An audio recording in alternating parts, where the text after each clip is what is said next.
Chevaux et Psycho, un podcast de l'Institut de formation en équithérapie. Saison 2, épisode 9. L'intérêt de la médiation équine dans la rééducation motrice. Par Blandine Bruyas-Cossarieux, ergothérapeute, monitrice, experte fédérale équihandie, au pied à l'étrier.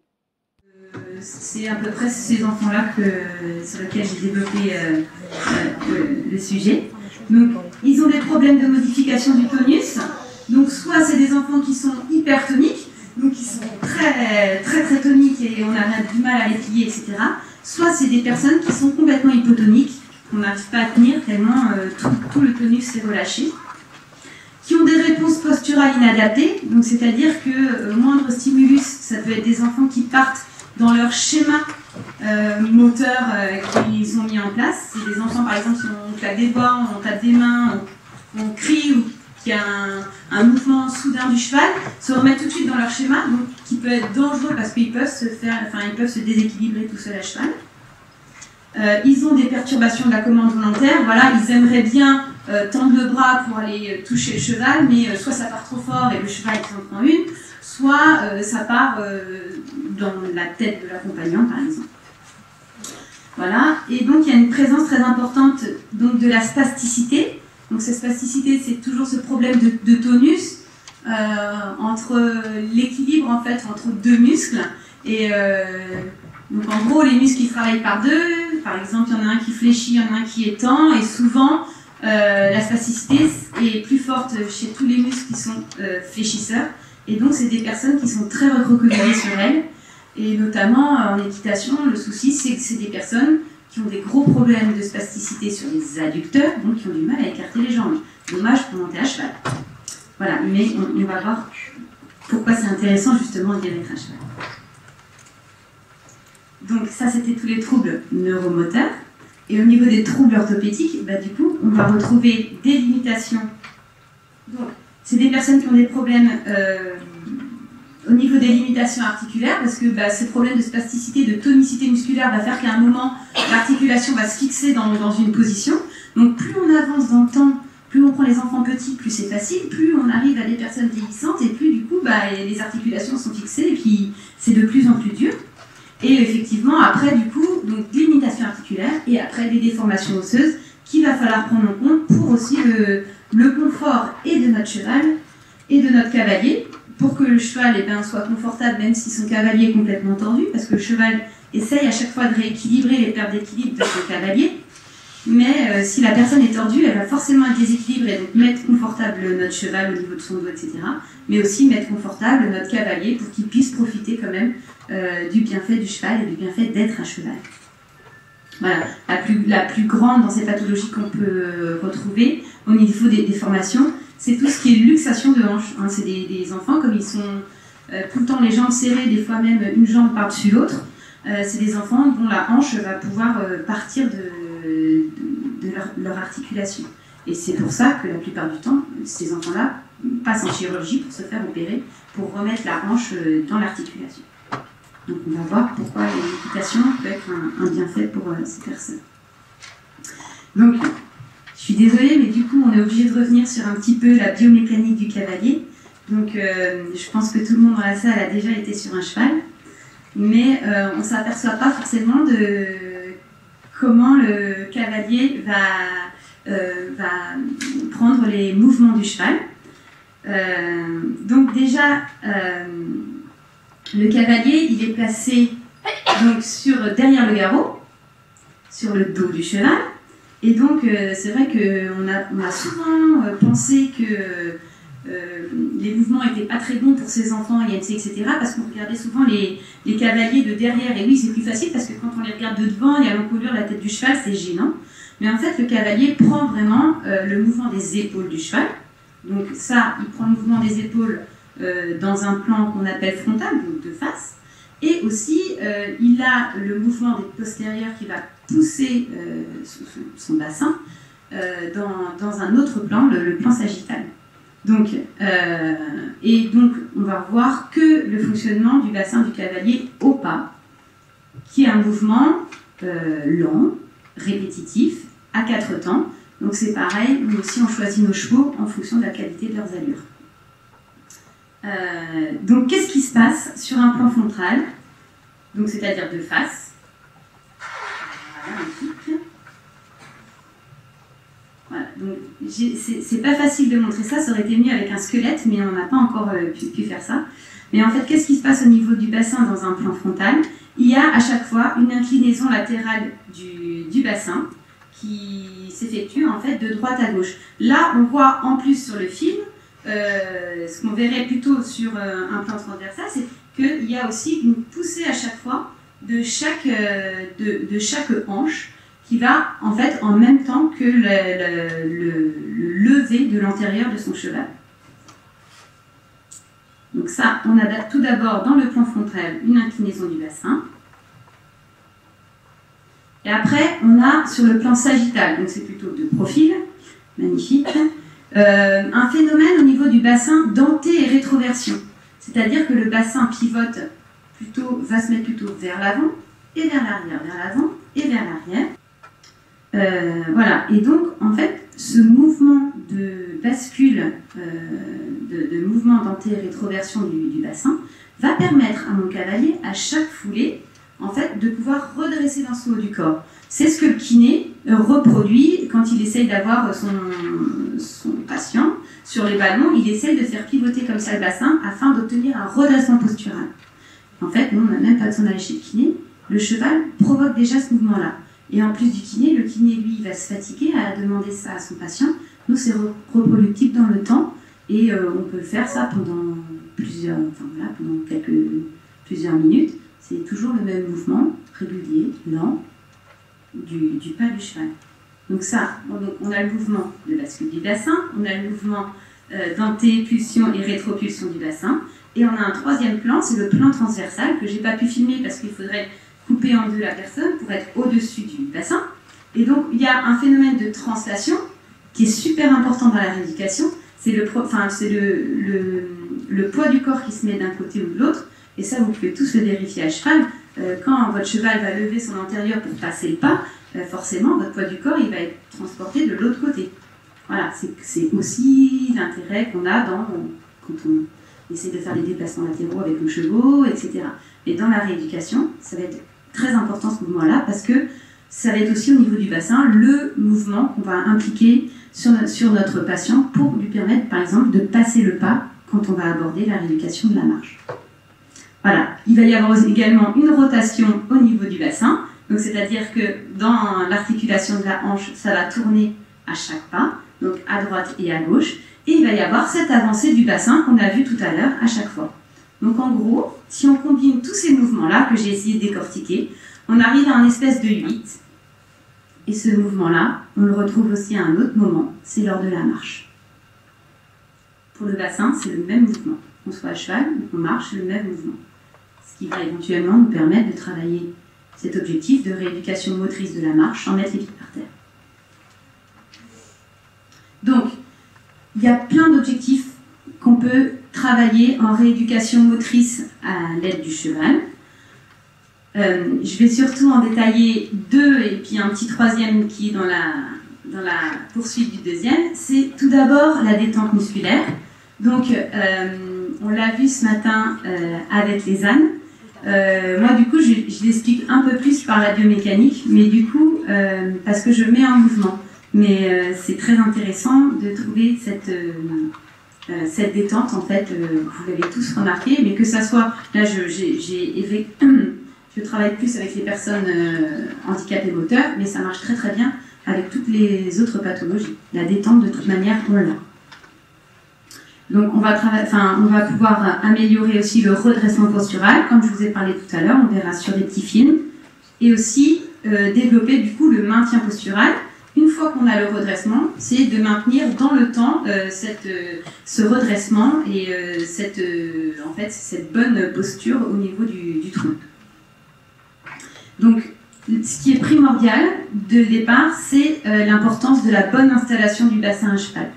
Quelle que soit la pathologie de la personne, quelles que soient ses déformations, quelles que soient ses angoisses, etc., en premier, on place le bassin sur le cheval.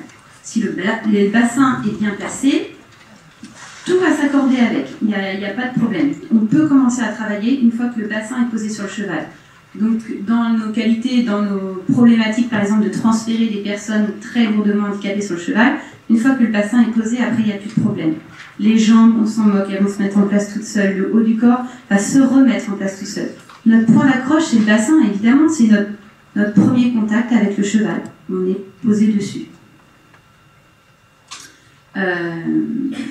Et après, dans un second temps, donc on va voir la détente des membres inférieurs. Dans un second temps, la plupart du temps, on n'a même pas besoin d'intervenir, on va dire techniquement, pour détendre un muscle. Le pas même du cheval va nous permettre d'obtenir cette détente. Et bien sûr, ça se fait cette détente-là si au départ il y a eu un transfert. Donc, je parle du transfert, c'est de la vitesse sur le dos du cheval. Sans étirement douloureux. Donc nous, on a de la chance, je fais un peu de pub, mais d'avoir un équilèvre qui nous permet de faire les transferts de personnes même très lourdement handicapées, sans étirement, sans angoisse. Et une fois qu'elle est à cheval, elle a son bassin sur le cheval, c'est bon, on a gagné. C'est vrai que c'est beaucoup d'angoisse le premier transfert à cheval, et quand ça se passe bien, bah, du coup, ça améliore tout ce qui va être installation et détente musculaire. Donc au niveau de la détente musculaire, je l'ai mis en premier.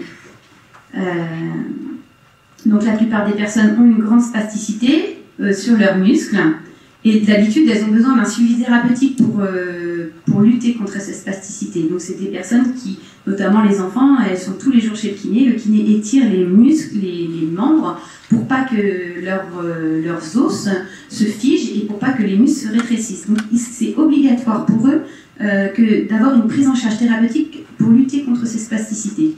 Donc, c'est des enfants qui sont tous les jours chez le kiné, c'est des adultes qui voient le kiné 2-3 fois par jour, et depuis qu'ils sont tout petits, donc c'est très... Voilà, ils n'en peuvent plus d'aller chez le kiné, donc ça peut être aussi un bon relais, l'équithérapie, pour pouvoir justement améliorer ces objectifs de détente musculaire. Et en même temps, on lutte également contre toutes les déformations ostéo-articulaires, puisque le fait même d'être à cheval à califourchon remet les hanches en congruence bien dans leur cavité articulaire.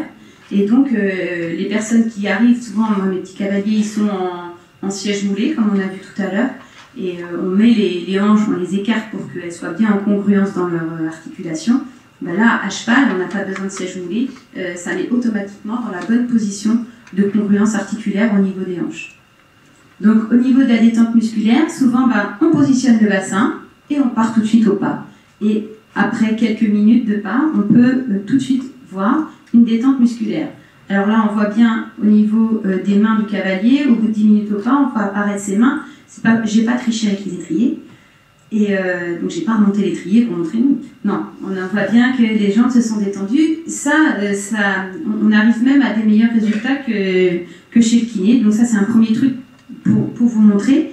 Au niveau là des adducteurs, on peut voir aussi cette détente musculaire en fait sur tout le corps en fait des personnes. Donc là, je vais vous montrer juste deux enfants. Donc une enfant qui est donc infirme moteur cérébral plutôt de type athétosique, donc c'est-à-dire qu'elle a beaucoup de mouvements incoordonnés partout et elle a un schéma en hyperextension, tellement en hyperextension qu'on a énormément de mal à la sortir de son siège moulé parce que déjà elle est très excitée par le fait qu'elle va monter à poney et du coup on n'arrive plus à la plier pour qu'elle puisse sortir de son siège moulé. Voilà, donc le premier objectif qu'on travaille avec elle, c'est vraiment cette détente musculaire et puis tous ces gestes parasites qui l'empêchent en même temps de vivre normalement. C'est des enfants qui ont beaucoup d'énergie, qui transpirent tout le temps. Et donc du coup, voilà, on a juste mis 10 minutes sur le poney ou pas, tranquille, et puis après, voilà, on a une enfant qui vient en petite boule, tranquillement, qui est toute détendue, qui a beaucoup moins de mouvements parasites, qui peut du coup avoir un petit peu un lâcher-prise aussi et être plus disponible pour autre chose. Et voilà, elle est souriante, ça va beaucoup mieux, ses mouvements sont bien moins amples et on peut plus facilement la mettre dans son siège moulé. Donc une autre enfant, elle est quadriplégique spastique, donc elle est spastique de partout, hein, c'est un petit bâton, c'est la classe. Voilà. Donc ben voilà, on met à cheval, on essaye de ne pas faire trop de choses, juste d'essayer de placer son bassin. Donc en même temps, vous voyez une magnifique selle adaptée, avec des boudins qui se scratchent complètement, merci, par rapport à la personne, en fait, qui s'adapte à la personne plutôt que la personne qui essaye de s'adapter tant bien que mal à une selle. Voilà. Et juste après 10 minutes au pas, eh ben, j'ai plus un petit bâton, j'ai une petite boule. Voilà. Et donc ça, rien que pour cet objectif-là, je peux avoir des enfants en prescription de détente musculaire pour les soulager un petit peu de la kiné, pour qu'ils retrouvent un petit peu un dynamisme dans leur rééducation. Voilà. Après, c'est quand même plus facile de les sortir. Et en fait, plus on va dans le temps et plus les séances sont régulières, plus l'enfant arrive à conserver longtemps cette détente musculaire. Ça, c'était pour la détente musculaire. Je me suis permis de la passer avant parce que du coup, on va avoir les mêmes enfants sur le redressement postural. Donc en fait, ce qu'on va utiliser dans le redressement postural pour améliorer, c'est surtout le mouvement d'anté- et rétropulsion du bassin, qui fait qu'à chaque mouvement au pas, l'enfant va pouvoir bénéficier de ce mouvement-là pour se redresser en fait automatiquement. Et c'est vrai qu'on ne l'a pas forcément quand le cheval est à l'arrêt. Il faut vraiment mettre le cheval en mouvement pour avoir le bénéfice du mouvement du cheval. Donc voilà, souvent quand on place le cavalier, c'est pas grave, s'il est en bout, c'est pas grave, s'il est complètement tombé vers l'avant. Et puis ça c'est pareil, hein, c'est pas non plus magique, ça se fait pas du jour au lendemain, c'est tout un travail, plutôt de longue haleine, qui fait que petit à petit l'enfant va pouvoir se redresser. Donc au départ souvent, eh ben, on est 3 personnes pour tenir un cavalier, pour la sécurité, donc un de chaque côté, puis une personne pour le poney. Et puis petit à petit, on va être beaucoup moins, et le cavalier va pouvoir se tenir de mieux en mieux. Donc on va d'abord voir sur le redressement postural, et le maintien postural, et ben, en fait c'est le maintien de cette position le plus longtemps possible. Donc après on peut rajouter le maintien postural d'une position des membres supérieurs qui souvent sont plutôt atrophiés dans ce sens-là, donc on peut essayer de travailler sur l'ouverture et sur le maintien postural, pas uniquement du tronc, mais d'autres membres, et notamment les membres supérieurs. Donc c'est vrai qu'au départ, on commence souvent par la tête. L'enfant doit maintenir d'abord sa tête, donc on l'aide à maintenir son tronc. Et au départ, c'est vrai qu'on commence souvent par la monte à 2. Comme ça permet de maintenir le tout, de ne plus avoir peur du cheval, etc. Donc, avec cet enfant-là, on va commencer à monter avec elle. Et après, on est obligé d'être 3 et puis d'essayer au départ de lui maintenir sa tête pour qu'elle puisse quand même observer ce qui se passe, parce qu'elle est vraiment très... C'est la petite fille que vous avez vue dans son fauteuil, comme ça tout à l'heure. Voilà, donc c'est des enfants qui ont des problèmes de tonus, donc ils passent de l'hypertonie à l'hypotonie complètement en boule. Voilà, et en fait, là au départ, je commence par maintenir les épaules et le bassin, et elle doit juste essayer de maintenir sa tête. Voilà, après on essaie d'arrêter le poney et de garder cette posture, c'est plus dur quand on arrête le poney, et c'est dans l'évolution, parce qu'elle ne peut pas être tout le temps un poney. Voilà. Et donc elle essaie de se redresser à chaque fois, donc là on est obligé d'être 3. C'est pareil, après il faut trouver aussi la meilleure installation possible pour nos cavaliers. Donc là elle est commencée en surfait parce qu'au départ il y avait une personne derrière elle, et petit à petit on va essayer d'évoluer avec nos différents poneys et nos différentes selles aussi. Des fois on essaye d'adapter un poney, la motricité d'un poney va mieux convenir à tel type de cavalier, de personne, en fonction de la taille, en fonction du handicap, en fonction des déformations. Voilà, et donc après on va voir du coup son évolution. Ça c'était les toutes premières séances. C'est des enfants qu'on suit sur une année où ils viennent une séance par semaine, mais c'est pareil, hein, les séances au départ à cheval ça dure 5 minutes, il reste 5 minutes à cheval. Donc après, j'ai juste l'enroulement des épaules et elle maintient beaucoup mieux sa tête. Et elle commence à maintenir un petit peu son buste parce que elle est beaucoup moins enroulée vers l'avant, et en même temps on l'a mieux installée avec la selle adaptée, ce qui fait qu'on a replacé le bassin pour qu'elle puisse avoir mieux les mouvements d'anté et rétropulsion que lui apporte le cheval. Voilà. Donc on a besoin d'aide. Et puis petit à petit, je vais essayer de descendre mes mains. En même temps, ce mouvement d'épaule lui permet de ne pas repartir comme ça en extension derrière. Donc en terrain accidenté, je m'entends, hein, c'est une barre au sol à passer. Tout va bien, c'est pareil, quand je dis qu'on fait de l'obstacle, c'est 10 cm, mais c'est déjà vachement bien. Voilà, donc là mes mains, elles sont plus dans le roulement des épaules, elles maintiennent juste le bassin pour être sûr de bien sentir ce mouvement d'anté-rétropulsion afin que Kenza puisse se maintenir au maximum. Alors ça ne dure pas non plus hyper longtemps, mais petit à petit elle va y arriver. Voilà, et pour elle on n'a pas trop changé de poney. Là, le petit garçon que vous allez voir, donc c'est parein, c'est un infirme moteur cérébral. Donc, il a 2 ans et il est très très très hypotonique. Donc, il est en fait dans son siège moulé, il est sanglé de partout. On avait au départ très peu de signes en fait de redressement postural possible pour lui. Donc, on m'a dit tiens, essaye, j'arrive. Donc là, c'est nous qui le redressons au départ. Voilà, on l'aide, on lui maintient la tête, etc. Et puis petit à petit, une des premières séances qu'on a fait avec lui, ce qui était super, c'est que du coup, son regard s'est relevé, s'est réorienté. Et du coup, c'est un petit garçon qui a pu appréhender complètement différemment son environnement extérieur. On avait l'impression qu'il redécouvrait plein de trucs qu'il n'avait jamais vus autrement, parce que d'habitude, il a toujours la tête en bas comme ça, il voit ses chaussures. Et donc là, il voyait vraiment différemment, et c'était vraiment chouette pour ça. Voilà, après, on le tient de moins en moins, on n'arrive plus on ne tient plus la nuque, etc. C'est vrai qu'au départ, on privilégie vraiment la sécurité, de ne pas faire tomber.